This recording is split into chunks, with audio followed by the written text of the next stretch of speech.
Hey, thanks for tuning in to That Husband podcast with me, Black Newborn. On today's episode, we have the privilege of being joined by two young men, Michael John and Lethu. And we speak about what it means for them to be young men. This is such a special episode, not just young men, but future husbands, right? It's such a special episode for us because it speaks into part of the heart of why we make this content. And a lot comes out of this episode. One, we speak about why these guys have hopes to get married. But we also speak about what dating looks like, just the dating culture, the dating pool, the current state of the dating world. We speak about sex, right? The importance of it, and what are the tensions there. We speak about the plight of fatherlessness, and how has that impacted young men and their thoughts and decisions of becoming husbands one day. And then lastly, entering marriage in a sober way. What does that look like? What does that mean? What are some of the things we need to be thinking about as we prep ourselves to get married if we're not married yet? All of that on today's episode. Hey, what's up? Welcome to That Husband Podcast with me, Black Newborn. Here we are husbands who aren't where we want to be, but certainly are not where we used to be. We are imperfect, always failing forward, trying to know better so that we can do better.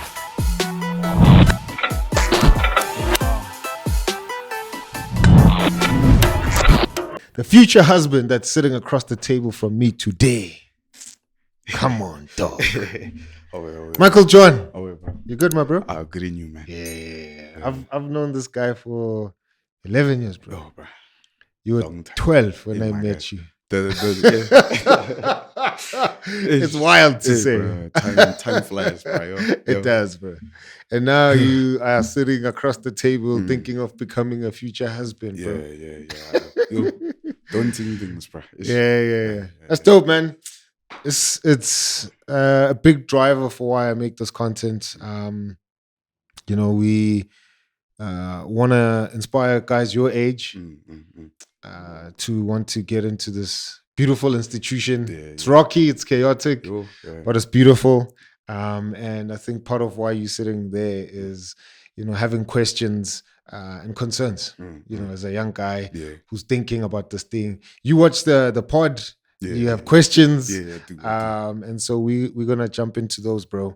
And hopefully there's other younger guys like you who are watching this who will be inspired by this episode, and some of their questions would be answered, man. And hopefully in a few years they'll be sitting here with rings, right?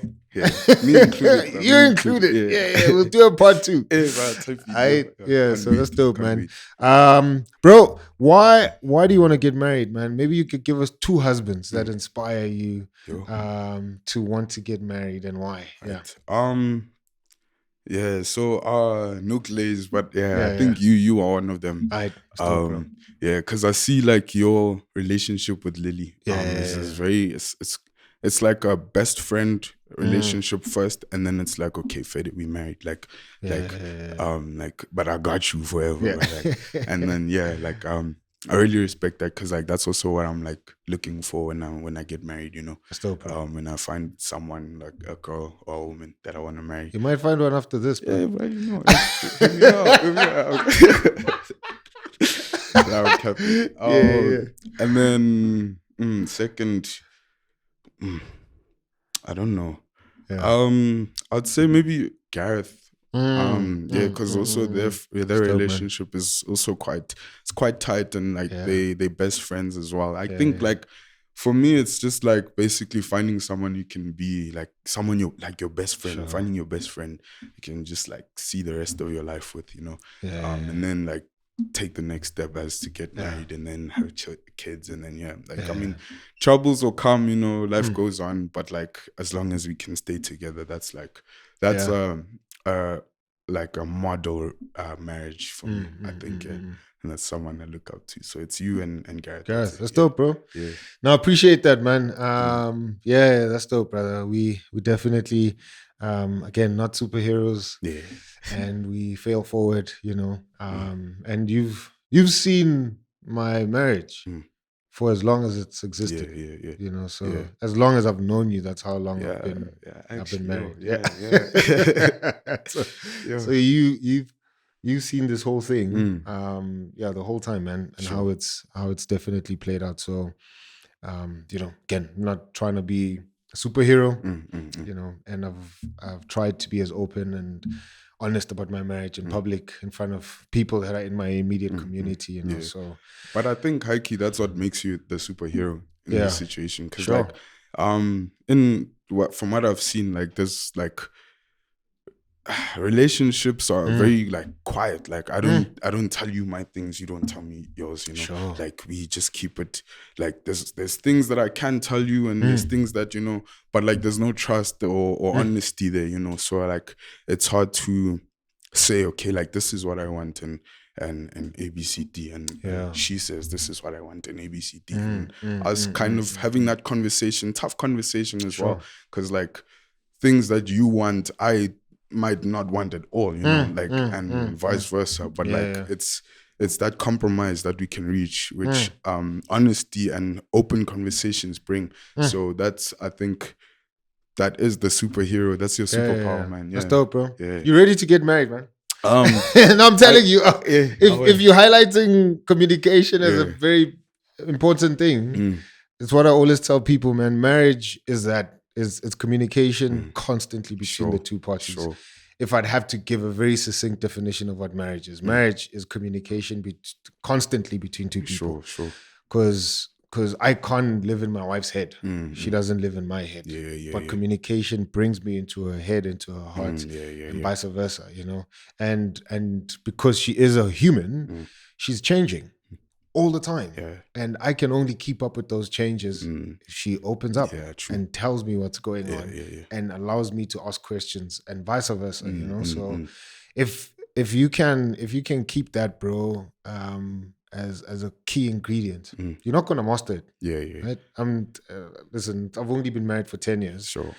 And there's probably people who married longer who say maybe they can't. But the ones I know who've been married 30, 40 years, they say the same thing, man. Sure. Like, you can't master this thing. But that's part of the beauty and the joy of what this marriage thing is, that I'm going to be forced to grow and change in how I communicate because I love this person and because I want this thing to work, So if you have that on lock, you good, bro. Nah, still gotta learn, bro. It's still a lot of lessons to learn, though. That's dope, man. People might be wondering, again, we're getting you a wife today, bro. Right? Applying CV. Yeah. Who's MJ, man? Just in a nutshell, who are you? That's also a tough question, bro. So it's a podcast, bro.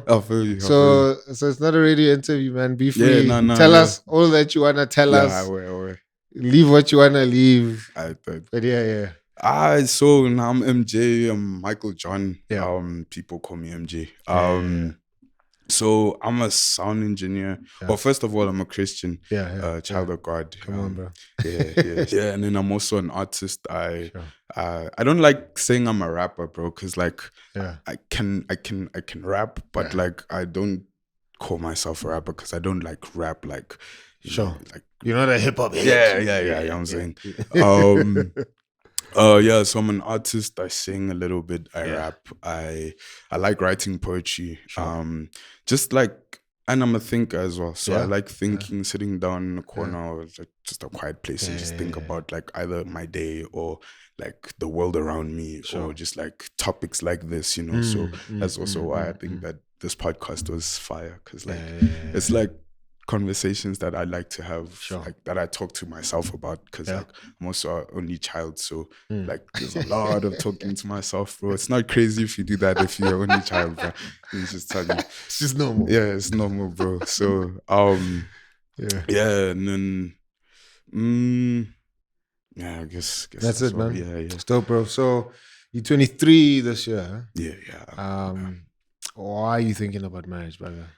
So it's not a right now thing. I'm not trying to get married tomorrow or next week. I think you should. Let's find her first, bro. Let's find her first. She's coming. She's commented already. I'm telling you. Double type that comment. I like it. We're gonna leave his numbers in the. Sorry. It's not a right now thing. So like, it's like the not the end goal for me, but like in terms of like just me being with someone, I guess it is the end goal, because like I I'm an introverted extrovert, so I do like my own personal time just to be by myself and just but like I don't say I need people, but like I do like to be around people and just like be bubbly and friendly and make people laugh and like just enjoy life together. So I think having that person is necessary in like my circumstance. But then it's also like the end goal, because of course like dating relationships can only go so far, and that's kind of the reason why I wanted to come up, is because like I wanted to talk about the dating space.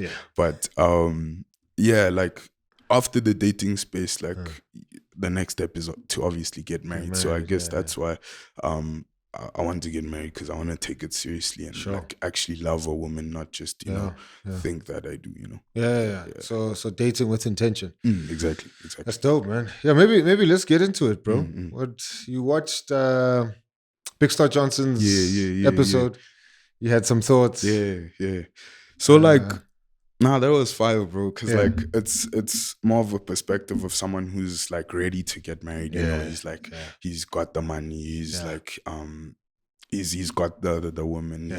I don't know if he's proposed or if he's married yet, but if you are, congrats, bro. But yeah, he's already there, like and like that was like encouraging to be a part of, because it's like, okay, cool.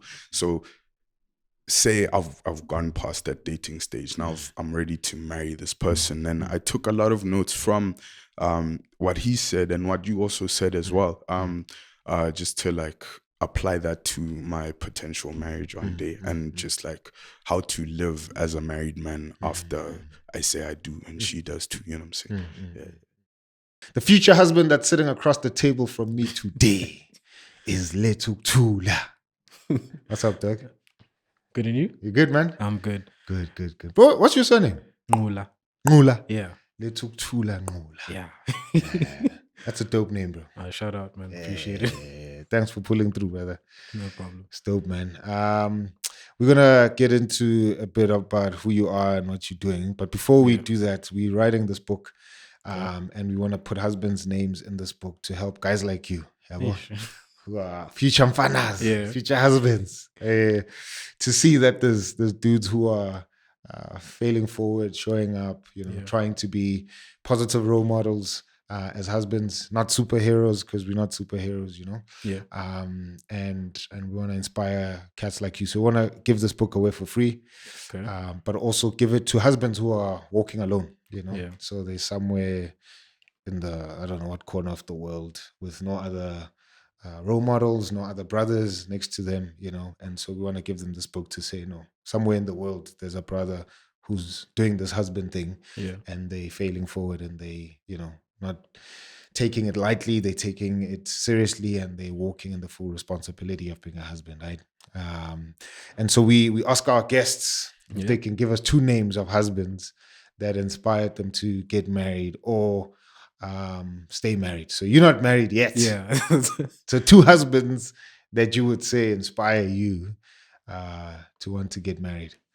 2 husbands that inspire me. It's kind of hard because it's like there's not a lot of examples around. But then, okay, for example, first example would be Pastor David. So he does inspire me to like get married. Like he gives me quite a lot of advice. So that's very helpful. Second husband that inspires me, not really sure. I don't really have a second one, but the first one would be Pastor David. Yeah, sure. That's tough. Yeah. I don't know why David would be an inspiration. But would be desperate. Nah, that's dope, bro. That's dope. I think you're either the third person to put David in the book. Or the second. It might be the third. Anyway, but that's dope, man. And the thing that this moment is for me is just again another reinforcement while we make this content.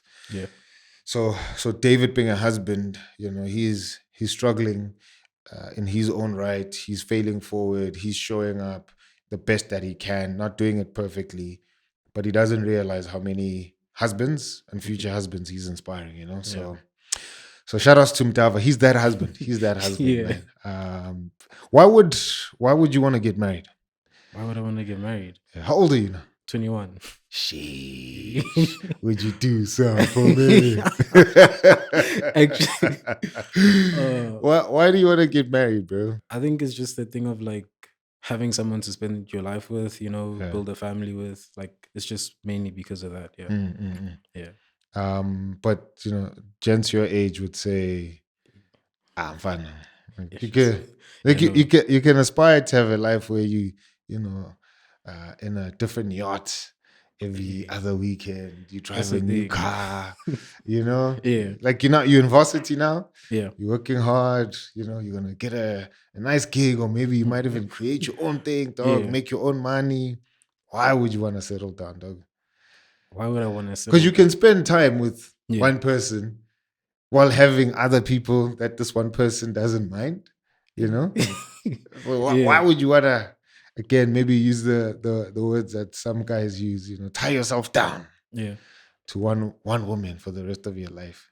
Well, for me personally, I'd have to say it's just the thing of I've just been like, I can't give my attention to more than one person, you know? Sure. So like I find other people very annoying. Like so it's very hard for me to just get along with anyone or anything like that. Yeah. So that's why I think if I do find the right person for myself, then you know, I'll spend the rest of my life with them. Yeah. Mm-hmm. Why would you want to do it in marriage? In marriage? Yeah, why not again just date somebody till you guys die? I mean, Oprah's doing it. Maybe she's not make sure. But for all I know, Oprah and her guy have just been together. They're life partners, whatever they're calling it. Yeah. Why would you wanna, especially in your generation, this day and age? Yeah.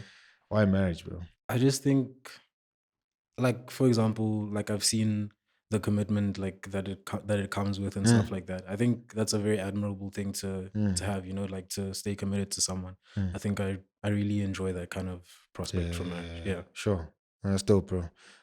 So that's the beginning of the conversation. We have a couple of other segments that we're going to look at. The conversation develops, and there's a lot that these guys bring out that really speaks to the heart of why it is that we do this content, you know, at least part of the heart for why we do this content. A couple of things that I wanted to comment on at the beginning of this conversation, and I hope that you will leave your comments, that you will engage. I think it's pretty dope.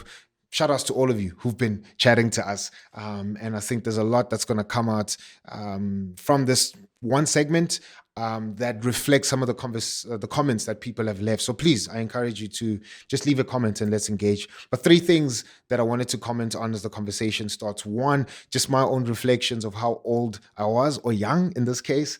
When I got married, I was literally at the age that these guys are. Lethu is 21, MJ is 23. I was 24, turning 25 the year that I got married. So we're literally in the same peer group. Is it bringing nightmares? Is it a trauma response seeing them? Definitely not. I think it brings a lot of feelings and thoughts that are good and of joy, which I'll get into. But secondly, and thirdly, which I think these other 2 points are really connected, the importance of older men like myself and other men who have been in this book that we're compiling, but other husbands who are there who've commented, and husbands that you might know of as well. The importance of them taking on younger men and just pouring their lives, especially as husbands, especially as men, and pouring their lives into the lives of these younger men. The importance of that, I know as husbands, as men, we have a lot going on. We married first priority, having kids second priority. We have a job. We might also have other things that we do, side hustles. We have hobbies that, you know, we love participating in. But I think taking on a younger man, a couple of them, shouldn't necessarily be a burden, because it's not a school. You're just doing life with them. So bring them around your wife, bring them around your kid, bring them around, you know, wherever it is that you have hobbies. Because one thing that also comes out in this conversation is just, again, this thing that keeps on plaguing us, the absence are fathers in homes. That was a very big narrative in our generation, but clearly it continues and it persists even in generations after us, right? So I think those 2 points are connected. So let's start off with just reflecting on my own marriage and how young I was when I got married. Again, 24 turning 25. Would I make a different decision looking at how these guys are thinking about marriage? As this conversation starts, you can tell that there's hopes for them to want to get married. There's ideas and dreams that one day they want to enter the institution of marriage and be with somebody and commit themselves to them. But there's a level of uncertainty that they also have. And I think there's a couple of reasons for that. One, we speak about dating, which we'll get into. But secondly, just the absence of fathers in their lives. There's other mentors, there's other older men in their lives. And I think it was a call and a reminder for these other guys to, just step it up a bit and intentionally pour their lives into them. So would I tell them to do something differently? No. I think, man, getting married young has really benefited me. It was really good for me. Again, it might not be the case for everybody, but I see the benefits of why, starting this thing very early, as you develop, as you become an adult, as you get into, playing with money, losing money, having kids, the wrestle of growing and raising somebody, changing careers, moving places, doing that with somebody is such a dope thing. Yes, it's challenging, but it is such a dope thing in how it develops me as a person and obviously develops my wife as a person. And I think it helps us just as we look forward to being in this thing called marriage for the rest of our lives. These early years are really going to be beneficial for the later years. So it was just, again, feelings and memories that was super positive when I see these guys. Me and my wife were reflecting as we were making this episode that this was us. Would we say to ourselves we had all the tools to want to get married at that age? The answer would be no, we didn't.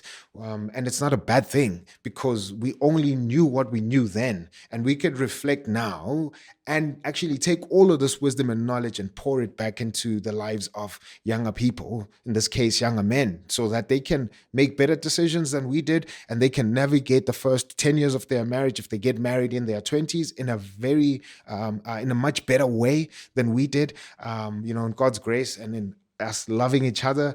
It hasn't been a nightmare. It's been positive. It's been good. Yes, we've had our challenges, but it's been extremely good. But then again, 2 points. Older men, this is for you. If you are watching this, I urge you. I get a younger guy, pour into him. We're compiling this book so that we can. Part of it is to give this as a free resource to younger men to inspire them. But I think the best inspiration is not just. Again, shout outs to everybody who's been supporting us. But the better inspiration is guys in your lives. It's not just these younger men watching me and other husbands on this podcast speaking about what it is. It's such a vital and a big and important component. But I think another one that's going to help root marriage and root their fears and their hopes and their dreams of being husbands in reality is actually walking with somebody in real life, in real time. So I urge you, older men, older husbands, pour into the lives of younger husbands, pour into the lives of younger men who are not married, who are thinking about this thing. You will shape a different reality in front of them. You will shape a different picture of what marriage is if you do this with them, right? Let me not take any more time. Again, love to hear your comments. Leave them in the comment section and let's engage as the conversation continues, right? Let's move on to the next part of this.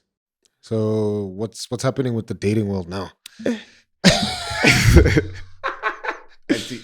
Yo, it's but I heard that, you know what I'm saying? It's still out there, right? They will hurt you, right? Yeah. Are you gents, like you and your homies? Do you guys talk about dating, marriage, and what kind of conversations are you having? I mean, obviously, I've been out of the game for a minute. Yeah. I just hear what's happening in the dating world. Stay very far. No, I have to. I'm dating one woman. But I hear, obviously, because I'm in people's lives who are single, who are dating, who are in relationships outside before marriage. But most of them are also in their late 20s, early 30s, Sure. you know. It's definitely a different pool with you guys, you know, in your early 20s. Yeah.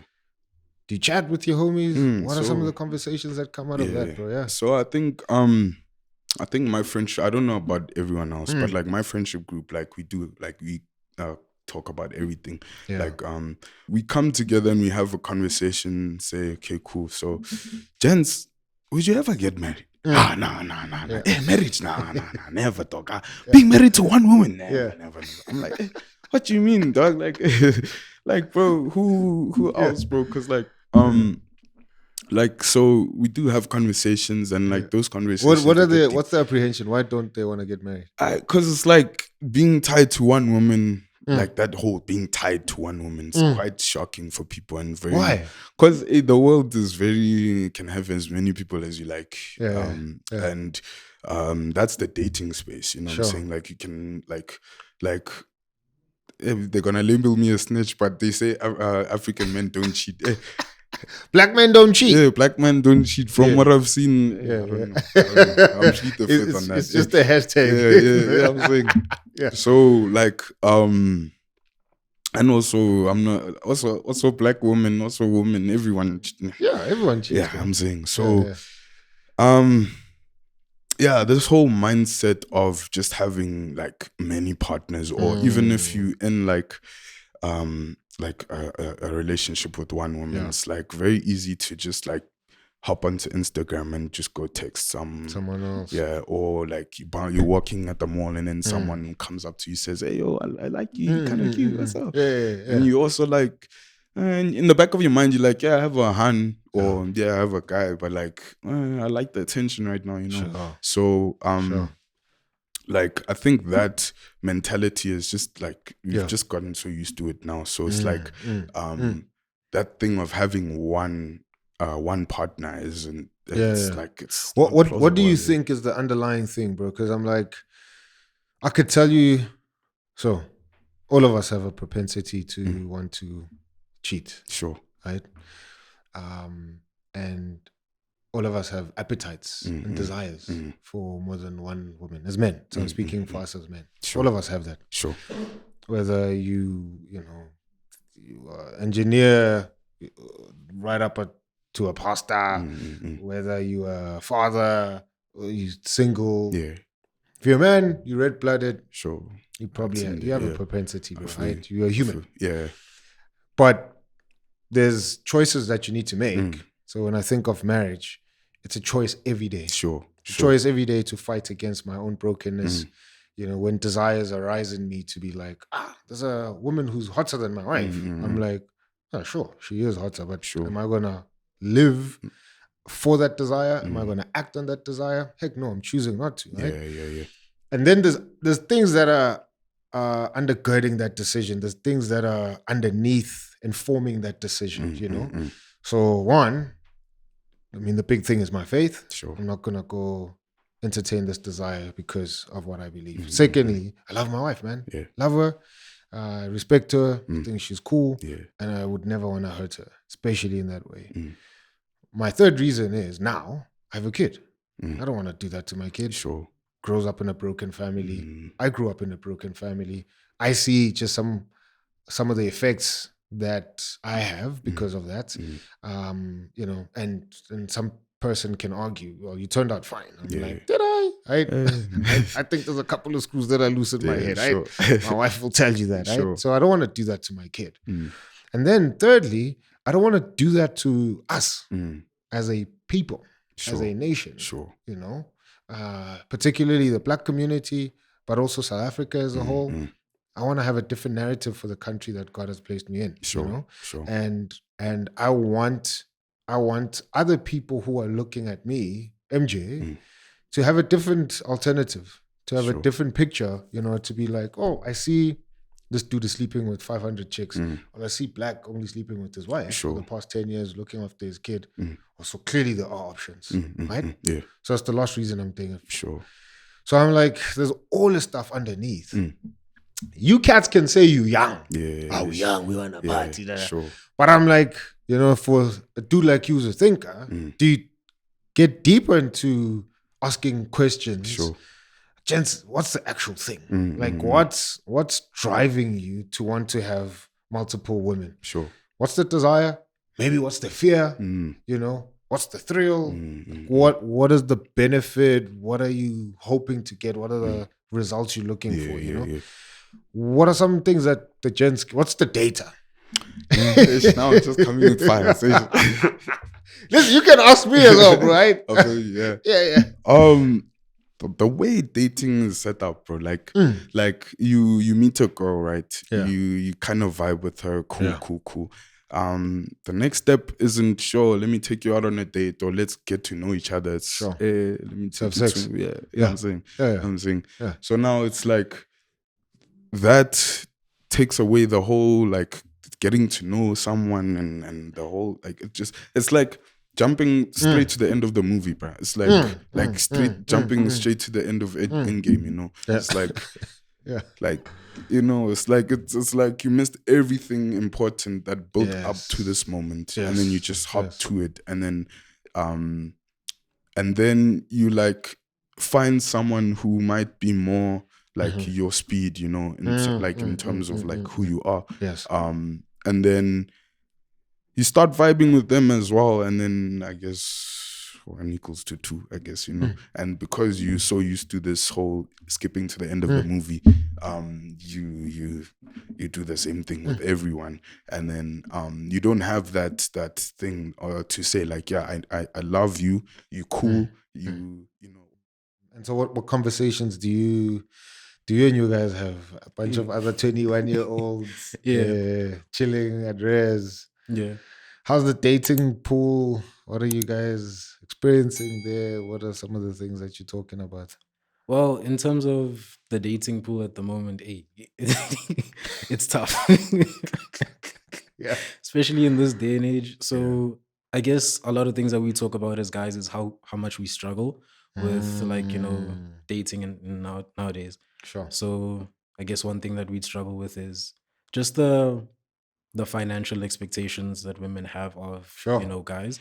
So it's like we're 21, we're students, we're unemployed, but at the same time, someone's expecting you to like take them on vacation and whatnot. There's girls your age, who are looking at you sitting across the same table in a lecture hall, who want you to take them to the Bahamas. Not Bahamas, but like to financially provide for them as if, you know, you're employed or whatever it is. Like these people don't have fathers. That's the thing. Or uncles or older brothers. That's the thing. So like sheesh. So it's like you're expected to behave like a father and provide like a father, but like really can't really do that right now. Sheesh. So yeah, mostly that's what we talk about in terms of dating nowadays. It's just like certain expectations that women have of guys our age and how it's like a struggle for us, you know? Because now it's like you feel like you need to be a millionaire to start dating, or you feel like you need to be a certain like type of guy to start dating. Bro, so you telling me right now, out of the thousands of girls in your life, not in your personal life, but in the spaces you find yourself, hey, you might be King Solomon sitting here, we don't know. Just the spaces you find yourself in. So school for you, church, you know, neighborhood, maybe there's other spots that you hang out in where you stay. All the girls there, you're telling me, bro, there's no one prospect who's like, I don't want your money, Joe. I want you for you. I share the same values. I want to get married one day. You know, are there no girls like that? Or if they are, it's just a small pool. And maybe it's that pool, there's no, your type is not there. Because that's another thing, right? What's popping, bro? You can't tell me all these chicks want money. Well, okay, not all of them. There are like women who like genuinely just want to date and want like to be committed to one person. It's just like a thing of, like how you said, it's a very small amount of women who want that. And the reason it's that number is like dwindling and becoming smaller and smaller is because of how social media kind of gives women, I guess, certain standards for themselves. So for example, like some women will be shamed for going out with a guy who's not making, let's just say, a certain salary or whatever it is. So social media has like a big role in like shaming women who go out with certain types of guys, and also just promoting a certain culture of like a guy should be earning this much, a guy should be doing this and that for you, and setting these standards for these people when they can't really choose for themselves, you know. And also another part of that would be like some of the women that are like in that small number, it's not really your kind of women that you want. Sure. Yeah. So what kind of women do you want? I mean, there's other things I think we need to double tap on, especially the social media stuff. But maybe let's ask that first. Yeah. Listen, MJ was sitting where you sitting. He's getting married. There's a girl who's gonna comment in the comment section to say I'm available. Yeah. This is sell yourself, bro.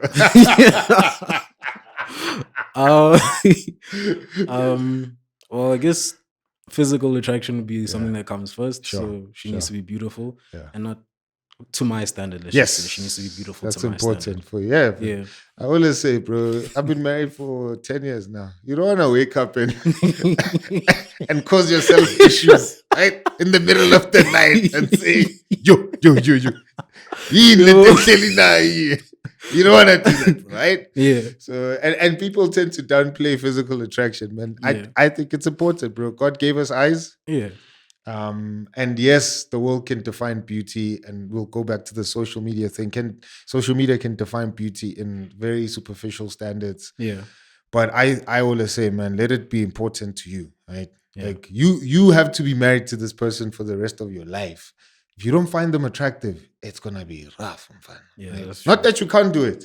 It's gonna be nzima. It's gonna be tough. Anyway, so physical attraction, yeah.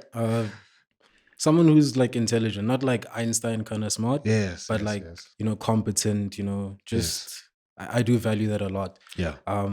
Another thing is someone who's like caring and kind, Okay. That's important to me. Yeah. Another thing is just honesty, because like above all things, if you can't be an honest person, then we can't really build from there. Sure. Yeah. That's dope, bro. Yeah, I think that's all. But you spoke about social media. Man, what's the how are those streets, man? Like have you tried online dating? Not online dating as in like dating apps, but like Instagram. Okay. Talk to us about that though. how are those things? So I guess with Instagram, like you have a lot of options. There's a wide variety of people that are there. Yeah. So I think it makes it a lot easier because a lot of these people are like accessible. And you can obviously see who you want, who you don't want, and all that stuff. And I guess we forget that there's a thing of like, we're only rich on Instagram sometimes, So like, so like when you go to like a girl that you see, like you see her, you think you like her and all that stuff. Yeah. Like you go to her highlights, you see that there's these vacations, there's these trips. She's always like out at restaurants every weekend. So you look at her highlights and it's just like, it's discouraging because it's like, yo, will I be able to keep up with this lifestyle? So it makes it very hard in a sense of like, there's a lot of these things that you're feeling, like the pressure that women give you, you're also seeing it on social media where it's like, you need to be able to keep up with this lifestyle in order to like date this kind of girl because, she's got this posted, her life is just very glamorous and beautiful. Yeah. But then like when you meet this person one-on-one real life, like we're both the same, we're both broke. So I think it makes it very hard for you to, how do I say this? It makes it very hard for you to see the person for who they actually are. And I guess another thing with social media is like, because you have so many options, you usually just get into like short-term relationships where it's like you don't really get to know who the person is. You don't, like, you take a very short amount of time, like your attention span has been sort of Sure. Yeah, that's wild, man. And I was chatting to a friend of mine and we're just trying to think what kind of husbands we'll have if all we have now are dudes just, having very short-term relationships. Yeah.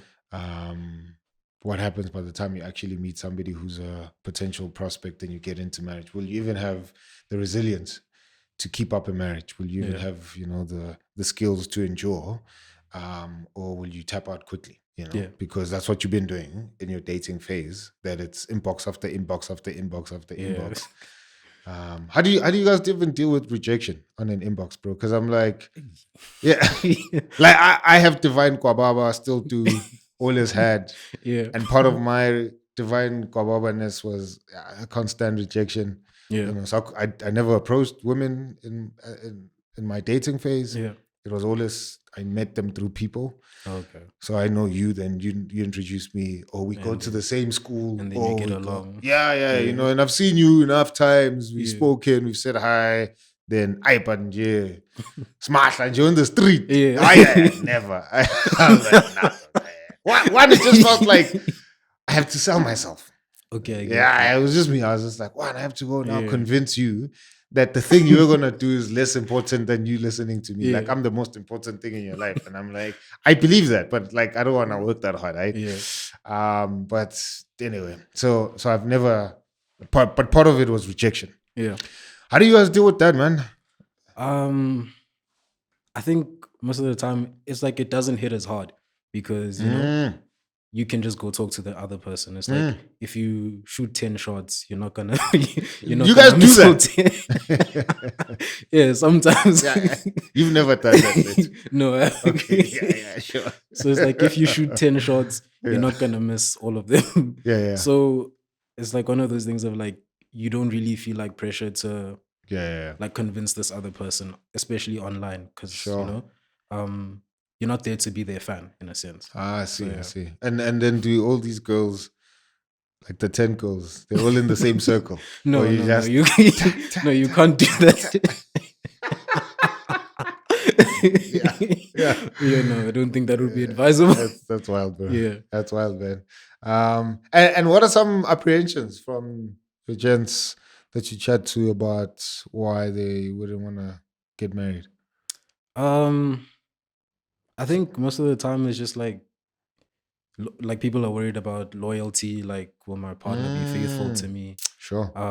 Some people, they're just not like they're not ready to commit to one person. They say that they're not ready because of so and so. They want to live their life and whatnot. Other people, it's just a matter of, I guess they find it like very hard. They struggle with dating in general, or like I guess getting women's attention and or they don't have game. Things like that.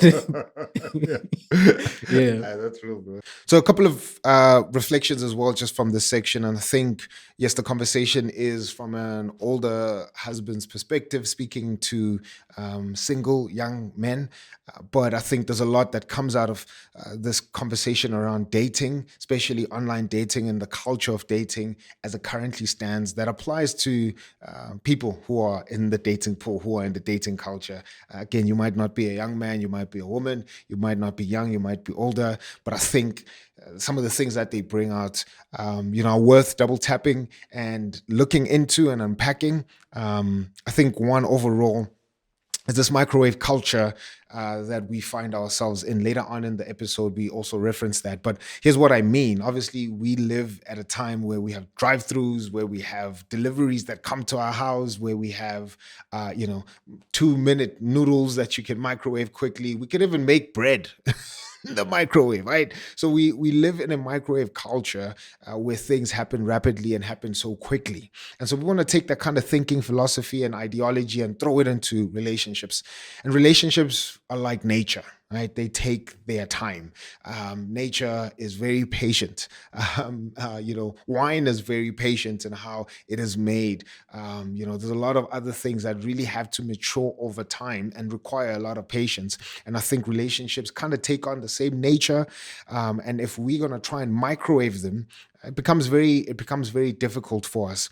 And so if we carry ourselves with a microwave type of mentality in how we date, and we're going to try and transport that into our marriages, it's going to be difficult because, again, marriage is a long-term thing. It's a marathon. It's not a microwave type of institution. You cannot try and employ that kind of thinking and way of being because this is supposed to be long-term. You guys are supposed to be maturing and growing together.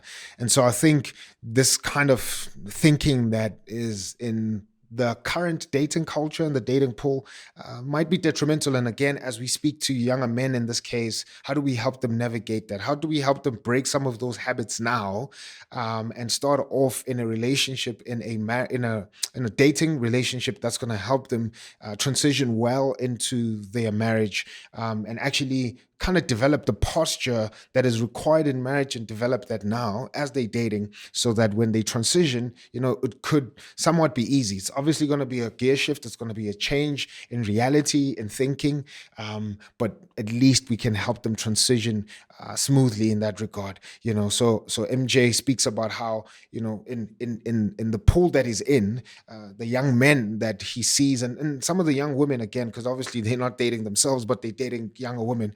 There's just this trend of wanting to immediately go to sex and have sex with somebody the moment that you meet them.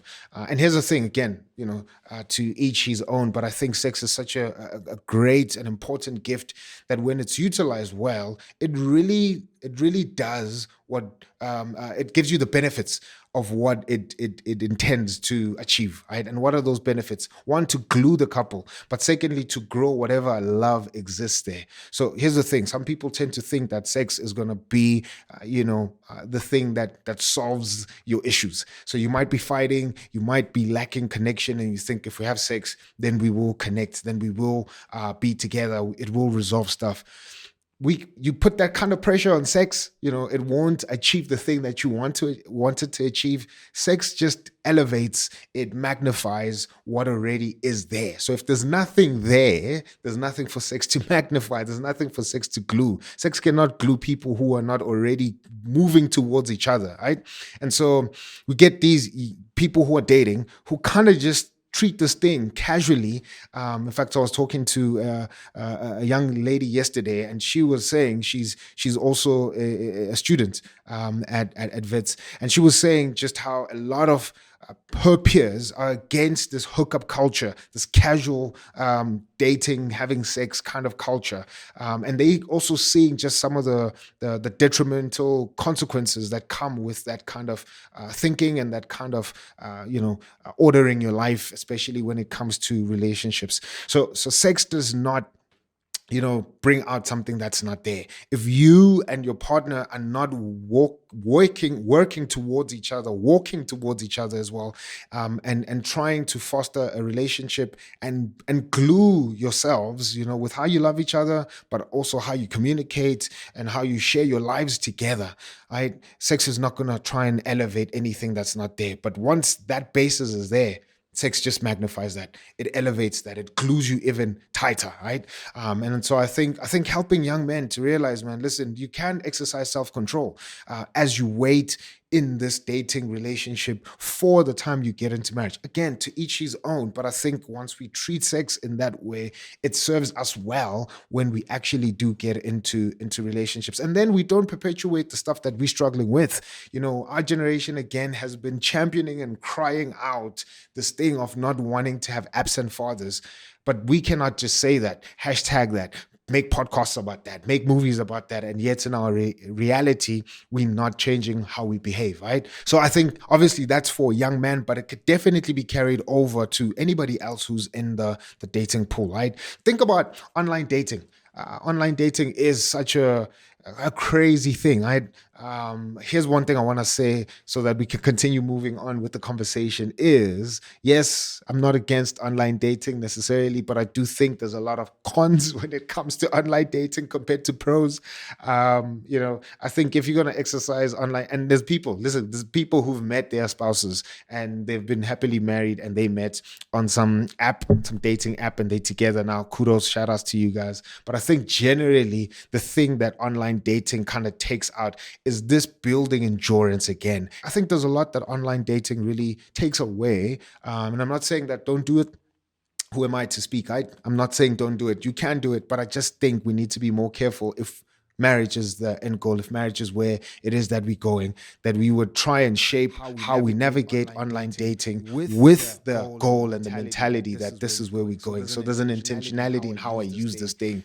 And I quickly want to get off the app so that I can be with somebody and see them face to face again and know who they are and develop some of the things that I'm going to need for the time we actually live together and do life together, right? So again, please leave your comments, man. Want to engage with you and hear what you want to say just about the conversation so far, right? Let's move on to the next section. Hey, sorry to interrupt your viewing. If you haven't subscribed, please do subscribe. If you haven't hit the notification bell, do that so that you're always updated on the episodes that we drop. What are we about here? We're about husbands who want to know better so that they can do better. And with that in mind, here's another husband coming up next week who gives us stuff to know better so that we can all do better. Right? Check it out. I was afraid of my wife one day waking up and say, you know what, I've been married to a narcissist who I did not become all that I wanted to become because of this guy. Man, I'm afraid of that. That for me, I was like, I never want to hear my wife say, I did not become everything that I wanted to be or God called me to be because I was married to this guy who made everything about himself.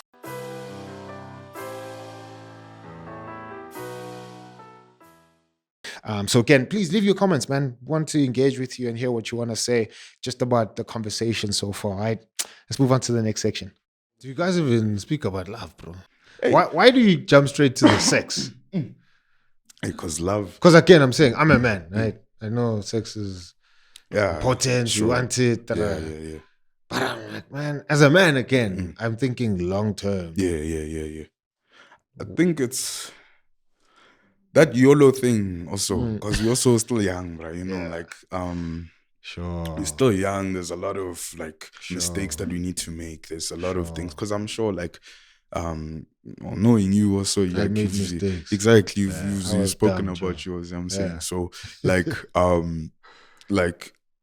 like looking at someone like you, or maybe like let me not use like my role model, but like let me say someone that who's like lived their mistakes, who's made their mistakes, you know, like if you don't have someone to say, yo bro, like don't do that, or just someone to show you like the right way, like show you the different option. It's easy to go with like the way the whole world is going. You know what I'm saying? So and then like in the moment, like you don't see it as a mistake, you just see it as I'm living, I'm just there, you know, cool, I'm a cool guy now, I've got all of these, you know what I'm saying? And then later in life is when you realize, oh damn, like I actually shouldn't have, you know, like I could have like sustained, I could have held myself back and you know, prevented all of these things that are happening right now. And then I guess so when I talk to my homies also, I think it's also because there's a lot of fatherless households. Because most of my friends, their parents are divorced. I also come from a single mother household. So there's no like father figure there to like show them what the actual relationship looks like. Or if the father is there present in their lives, like he's probably, you know, dating someone else, or he's which isn't like bad. I mean, life happens, you know, you gotta move on, you know. But like he's probably dating someone else, and there's no like actual like 24/7 me seeing like a healthy relationship of a man and a woman, you know what I'm saying? So I think that's also something that also but do you care to acknowledge that? Because I'll tell you this, bro, like for me, I know I acted wild because my dad left, and I made that choice. I consciously made that choice, right? I know most dudes, it happens as a result, right? And they might not even realize I'm acting out because of the scar. Right? I remember my dad left when I was 15, 2009, I think. But no, it's not 2009, I'm lying, 2004, right? I think, then 2008, I'm doing my first year in varsity. Then they finalized their divorce. I made a conscious decision that year in 2008. I'm going to be everything my dad is not. Right? So literally, if my dad wears shirts, I'm going to walk around shirtless. For sure. Like if my dad is polite, I'm going to be a douchebag. Sure. Right? Sure. My dad doesn't drink, I am going to slosh my life away. He doesn't smoke, I am finding anything that has a smokable end to it, then I'm going to smoke it, right? I made that choice. And part of that choice, one, is a maturity. Secondly, it's hurt, definitely. Thirdly, it was, well, if he turned out like this, if I go the opposite direction, I might turn out differently, which is stupid. Yeah. Right? It's just stupid. But again, there's no older dude in my life who's saying, and come on, dog, like this is dumb. Don't do this, right? Yeah. And I think the best advice, I don't even know where I got this from, but it was later on in life. You know, no, it was from Pico, man. What am I saying? Right? Pico wrote this once. Don't define yourself by what you're not. Right?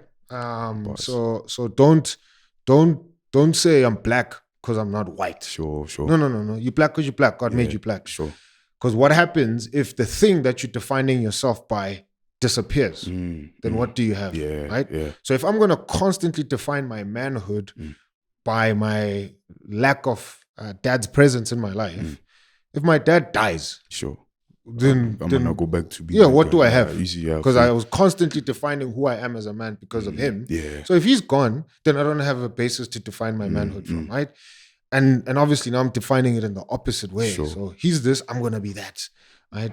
And so it was later on in life where I realized I was pretty stupid, right? But I know I acted wild, bro. The 3 years I was in varsity, literally, was probably the worst years of my life, right? Before then, you know, I'm the guy who's wearing a blazer. Whether it's hot, it's snowing, it's, you know, I'm the prefect, we don't drink, we're here, right? And part of it was, again, being in a household with a father who spoke to me, who gave me rules, who told me what being a man is going to be like, how to be respectful, how to speak to elders, etc., etc. Yeah. So part of it is, I'm just a disciplined kid who's living out his father's commands. And my dad, when he was in my life, man, wasn't domineering at all. He wasn't a dictator. He was loving. He was caring. I learned how to be affectionate because of him and seeing him how he loved my mother, you know? And shout outs for real, bro. Right? Part of why I got married is because I saw my dad love my mom for 15 years, right? Sure. And so I saw that. And then afterwards, I made that worst years, bro. Worst years. That's when, bro. If you met me in varsity, even I'm like, I don't want that guy, bro. Right? Yeah. And I know it was because of my dad. But I acknowledge that, and I know that. And later on in life, when I made different decisions, that scar, which is still there, by the way, now, right? I'm a dad with a kid. I'm married 10 years, and my dad's scar is still here. But I know not to act from it. I know when it raises its ugly head, how can I push back against it? And I've shared this on this podcast multiple times, bro. 27, I get in a shower. It's a random Tuesday. A thought pops in my head about my dad. I showered for the next 2 hours crying, bro. Where did this thing come from? But I acknowledge it was there. And now I know how to push back against it, or, you know? So I wonder, with your guys, bro, like, how, like, do you even, guys, let's stop talking about having sex with multiple chicks. Yeah. Let's actually talk about the fact that your dad is not around, dog. Hey, that's a... do you guys ever get there? I don't think we've gotten there, no. Like, we haven't had that deep of a conversation before. But that is it's scary to even think about starting. But that's I see you. I see you there. But do you think there is a hope for you guys? You spoke about high value women. And the reason why I'm asking if there's hope, man, is because the internet bombards you guys with, you know, a lot of content by men who you know, think women are their enemy. And if we can sort out the woman, then men would be fine. Right? And the heart of this podcast is no, man, whatever. Women are not our enemy, right? Yeah. Are women broken? They are. Do they have their own flaws and issues? Sure. But yeah, man, I'm broken. I'm flawed as well. And if I could work on myself, fix me, then I think 50% of the problem is taken care of, because the other 50% is the women taking care of themselves and fixing themselves. But I don't need them to fix themselves for me. I need to fix myself for me, and then bring myself to the equation, and hopefully they've done that work themselves as well, right? But I found that a lot of guys your age tend to then listen to that content and be like, yeah, well, there's the chicks who want money from us. Right? How are you guys navigating that space? How are you navigating those voices? Is the hope for young men one day to be married in all of this noise that that you guys are living in? Yeah. I think there is a bit of hope, but then at the moment, it's just like how you said, we're being like fed a lot of the content where men say that women are the problem, instead of men like looking to themselves and saying like, let me just, instead of criticizing women, let me just at least critique myself so that I can be a better man. So that's the problem that we lack right now. Men are trying to, they're always playing the victim whenever women are criticizing them for certain things. And it's just a matter of hypocrisy, because women have certain standards, men also have certain standards as well. So so the exact same thing that women are doing to us, we also do the same to them as well. So yeah. But how do you guys talk about that stuff? So when you're together, do you say, my gents, like the issues with us, vele? Or are you the lone voice? No. In the desert, screaming, guys, let's fix ourselves. And all the homies are like, it's these hands that need to fix themselves. It's not us. Right? I think. Do you guys even have that perspective, and do you broach those kind of conversations? So, the thing is, I don't think we really have that kind of perspective. Like, we don't really, say we're the problem sometimes. Because, as a group, we can say we have this problem, and we're focused mostly on that problem that we have as a group. And we're just fueling each other's, I guess, issues. And, like, we don't have any kind of like constructive criticism to be like, okay, cool, let's look inward and see if we're the ones who are the problem here. So it's very hard to do that when you're in a group setting and you're all just adding into the adding fuel to the fire. Sure. Yeah, man. Nah, bro, do you personally think there is hope personally? For gents your age, man. Personally for me, yeah, definitely do believe that there is hope for like this entire generation. Because as much as like we have all these issues, it's not like we're not self-aware. Like we do know like, this is a problem. There's a lot of hope. And also just for guys who are saying that, it's very hard to approach certain types of women because of certain types of standards, they need to remember that those standards are set by social media and they're portrayed on social media. It's not a matter of like when you meet the person in real life, they're the same as you. Like they also eat barb cabbage, whatever it is.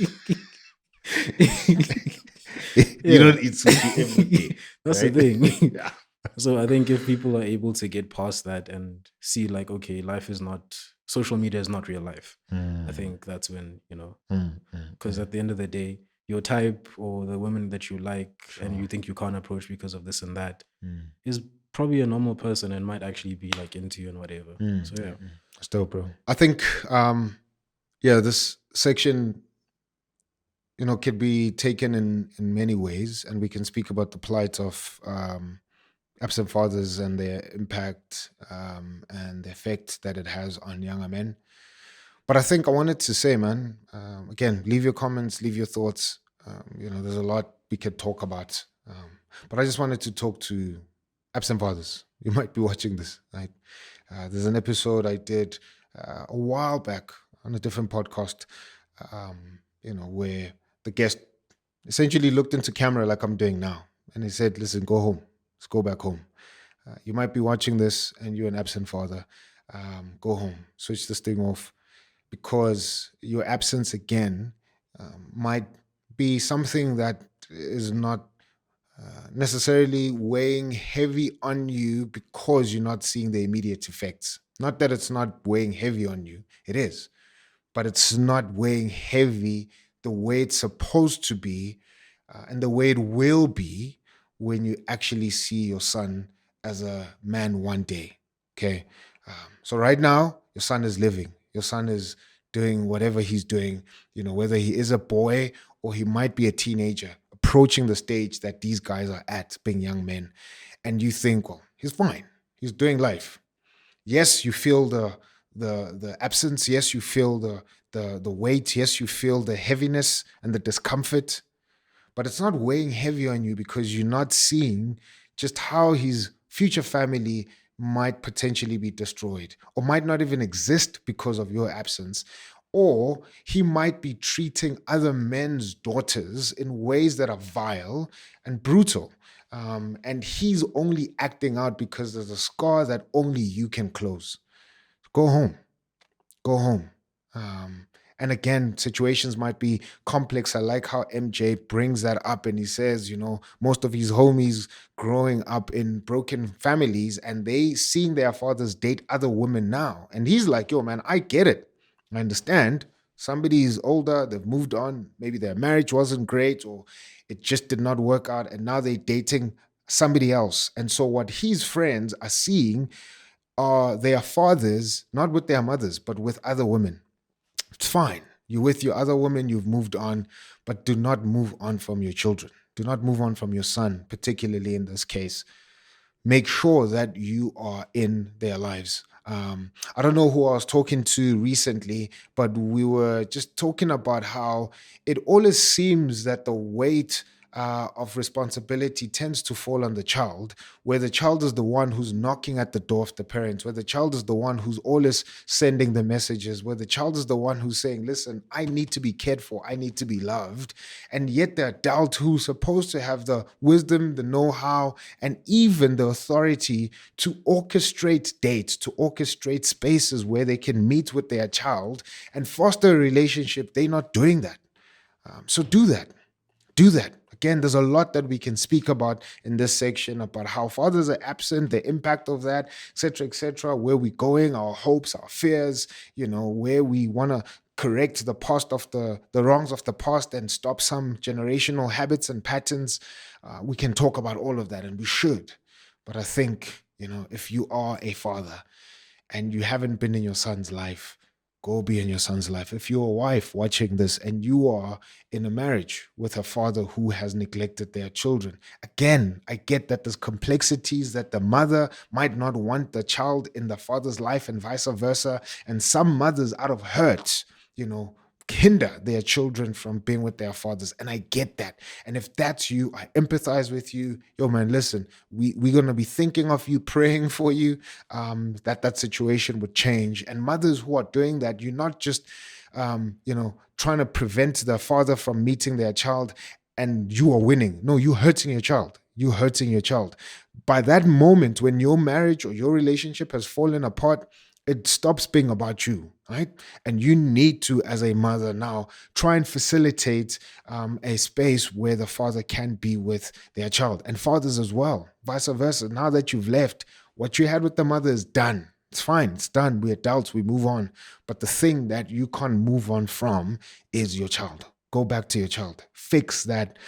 So part of what we are hoping for in this podcast, that later on in life we'll have husbands who are healthy, young men who then grow up to become husbands for the future of this country, who will hold families together.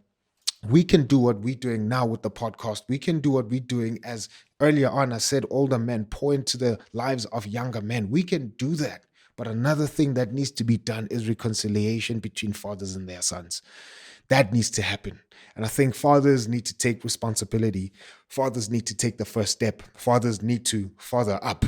and say, I am going to be the father figure. I'm going to be the authority figure. I'm going to be the older man here and say, I am going to come closer and push closer to you. Right? Again, a lot could be said, man, but love to hear your thoughts. Want to encourage fathers to do so. I want to encourage husbands and wives as well, and sisters who know brothers who have that kind of situation, or even brothers who have sons somewhere else and they're not necessarily in their lives. This distance. Encourage those people. Let's come around those fathers. Let's come around those kind of husbands who have children outside of their immediate marriage. Let's come around them. Let's encourage them. Let's say to them, we're championing you. Let's fix this. Part of your gig as an older man is to fix what you left broken with a younger man that you made. Bro, I think I remember there was a time when we were dating, we would ask girls, what's your favorite color? Sure. I'm like, I don't think you gents do that stuff now, right? Sure. Like for us, it was such an important thing. It's a simple question, might seem stupid, but it opened up a world. So one simple question is, what's your favorite color? If you say green, then I'm like, okay, so clearly this person is either not interested in me or she can't speak. And then I can make a determination at that point. Do I want to be with her? Yeah. Are we going to just have one word answers? I'm somebody who likes to talk. I think communication is important. But if I'm like, what's your favorite color? Orange. Sure. And? It's not going anywhere. Yeah, right? yeah. But the girls who saw that question and realized, okay, he's trying to get into my world, and then they'd open up.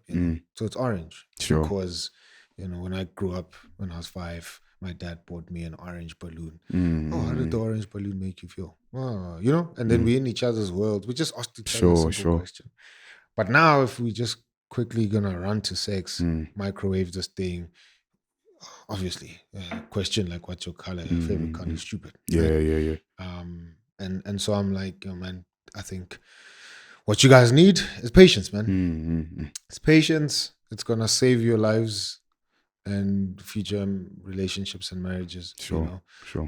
Not everything has to be fast-paced, subscription-based, microwave. Like especially relationships have to just be what life is. Sure. It's patience. Yeah. You 23. You didn't get here overnight. Yeah. Right? It feels like it though. I'm not gonna I know. All of your life is gonna feel like that. But it's in moments like these when you pause and reflect. I don't know when I hit 30. Sure. I don't know. Sure. When I look back, I'm like, I'm a clown. Yeah. I haven't achieved anything in my life. But it's because I have hopes and dreams and desires and I want to achieve more. But it's not like I haven't achieved anything. Sure. I have. But it just feels like this. And that's part of why you need to be patient. So you enjoy, enjoy and life, see bro. it coming, I thought of an analogy when I was downstairs. So like, really, you're like, don't have microwave meals as a relationship. Rather treat it like a roast, like a Sunday roast. The one that your mother starts cooking the day before, like yesterday. And then the whole day. Yeah. Because that thing is nice. At the end of the day, it's better for you, like health wise. Yes. It's nicer than McDonald's, like a Big Mac. It's like there's love put into the food. It's not just there's your food, okay, bye. It's like okay, and it's not for money as well. It's for your sustenance and your, you know what I'm saying. So treat a relationship like a roast, like a Sunday roast. Absolutely. Dope, bro. That's gonna be the title of this video. No, that's dope, bro. And this was a dope conversation, bro. It was. Are you in a relationship now? Yes, I am. Come on, bro. Yeah. So she's watching this. Hopefully. I'm not gonna ask too much, bro. Is she thinking of marriage, though? Yes, she is. Okay. You guys both thinking of marriage. Yeah. Okay. In the future. How far is that future? In like 7 to 9 years, let's just say. So just before you turn 30. Yeah. That's when, okay. Because you're in second year now. Yeah. Okay, right. I'm gonna pester you, Fit. Just do this thing quick. No problem. David told you that Yeah. you don't have to go to the Home Affairs. You can go to his office. You know, It's it's free. It's free. Yeah. Right? So I'm gonna pester you. Yeah. When are you getting married? Yeah. That you come back on that seat soon enough as a married man. Hopefully. No, but no pressure, bro. No, seriously, no Yeah. pressure. It's a decision you have to take soberly, wisely. You know, it's life altering. Yeah. It changes your life completely. So it's not a thing you take lightly, man. I think it's important to end off with this note. You know, marriage is a beautiful thing. It's chaotic, but more beautiful. It is challenging, but worth it. It is taxing, but it pours into you more value than it takes out. And in fact, the things that it takes out is so that there's room for more of the value that it offers. You know, marriage really helps us, you know, to really to grow in ways that that we wouldn't if we were not married. And again, this is not to say that single people are not going to grow in those ways. No, not at all. At least where I sit, where what I believe is, again, marriage is a gift. God gives us that gift because He then determines how He's going to make us better humans through that gift. But for those who are single, He's decided that He's going to do that through singleness, right? So again, this is not to say that marriage makes us better humans in comparison to people who are single. Not at all, right? Not at all. But for those who are in it and those who will, again, die to themselves, those who will give parts of themselves away and sacrifice those parts so that they have room for the health and the beauty and the maturity of their marriage to show itself, to express itself, yo, man, you're going to benefit a lot from that. And so it is such a beautiful thing. It is a challenging thing. The kind of effort that you're going to put in, right, is going to directly be proportionate to the value that you get out of it. So if I slack, that's what I'm going to get from my marriage, and vice versa. If my wife slacks, that's what she's going to get out.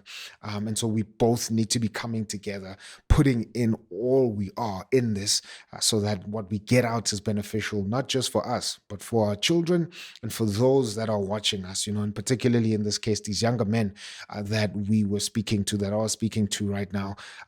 So there's a lot there, man. And I want to just say this in closing, as we come to the end. You know, I make a point about entering marriage in a very sober way, and I think that's a note that needs to be taken. But again, it needs to be unpacked.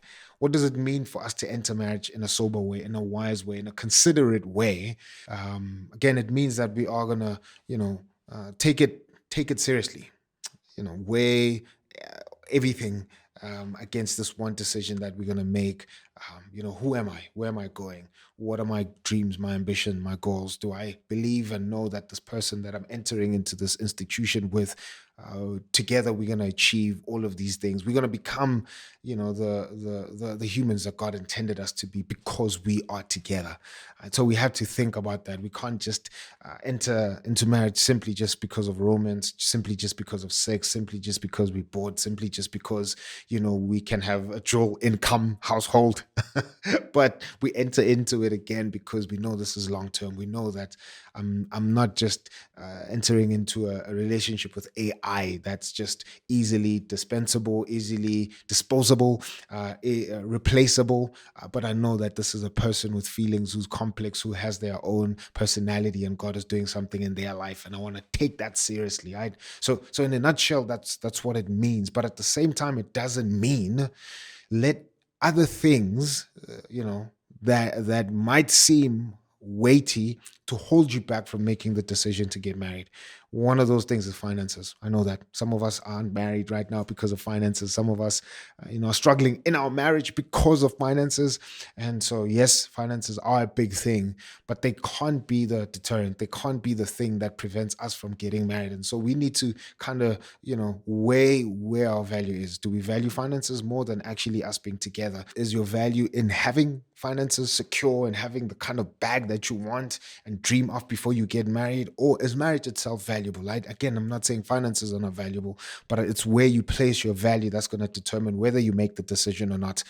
Some of us, want to have my perfect wedding, and I'm not saying don't have that. If you have the funds, you have the means to do so, and that's something that's valuable to you, please, man, go do that, right? But don't let that be the thing that holds you back, to say, I'm not going to get married until I have the helicopter. I'm not going to get married until, because again, that kind of thinking we can carry into our marriages as well. And marriage has, as life has taught us, life is not perfect. Marriage is not perfect. There's going to be a lot of speed humps. There's going to be a lot of adjusting, a lot of adapting. And so some of these things that we have and hold dear as dreams, as part of who we are in our identity, we kind of have to let go because we want to accommodate the growth and maturity, the health of our relationship with our future spouse or with our current spouse, right? So don't let finances hinder you. Don't let finances hold you back. Again, be wise, be sober-minded. I'm not saying be reckless, and I'm not advocating for people to be poor. Not at all. Don't be poor and then just say, because we're poor, that's perfect grounds for us to get married. Not at all. You're going to struggle, especially if you live, in the burbs, you're in middle class, you're going to need to sustain your life and sustain it with somebody. In fact, there's a young lady I was chatting to, I referenced her earlier on, and she was just like, yo, man, doing life as a single person, especially where we live, might just be financially hard. It's just like, I'm going to get married because I need a dual family income. And so we need to, obviously, I'm not saying we need to be poor. Don't be poor. Life is hard on its own, but don't let finances kind of outweigh the value of actually being together and being married, right?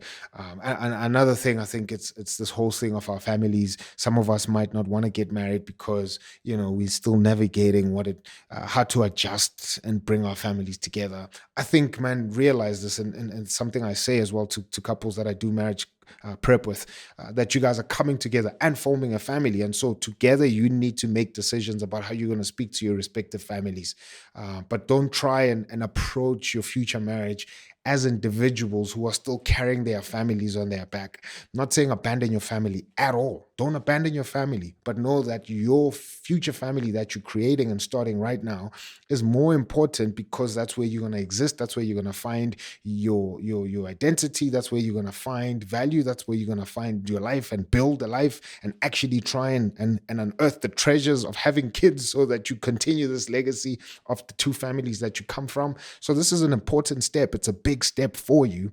And so try and prioritize what it means for you guys to be on the same page, to be a new unit, to be a new family, and take those ideals together, not individually. Don't be divided, and take those to your respective families. Right? I know, especially as Africans, families weigh in a lot when it comes to our weddings, our marriage. And so we need to step up as we come together, which is going to be tough. So you're having hard conversations, right?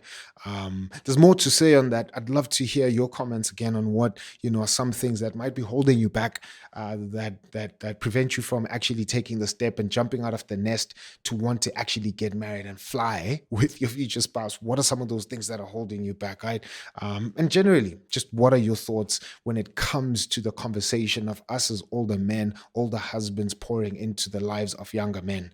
And maybe lastly to say this, because my wife, was speaking to me just about the other side of this, which is younger women. And I think that's such an important thing. Again, I don't make content on this channel, or we don't make content on this channel for the sake of saying, again, we are defining ourselves by what we're not. We're not men, we're not husbands, just because we're not women or we're not wives. And sometimes people are like, yeah, you need to, speak into what wives are doing, etc., etc. I'm like, no, we're speaking into what husbands are doing, speaking into what younger men are doing. And this is a charge to wives, to sisters, to women out there. Take the leap as well. Yes, there's tons of content for women online, but again, the gaps and the broken bridges exist in reality. So go into the lives of younger women, talk to them. Right? So if you hear this kind of content and these are the thoughts that these dudes are thinking about, how does that translate in the lives of younger women? Right? So I encourage women who are watching this, wives who are watching this, speak to younger women, speak to the younger girls in your life, and again, together. You doing that, we doing that, we can definitely get to this hopeful future for the families of this country, for marriages and relationships of this country, right? lot could be said, man. Again, leave your thoughts, leave your comments. We'd love to engage with you on that. Right?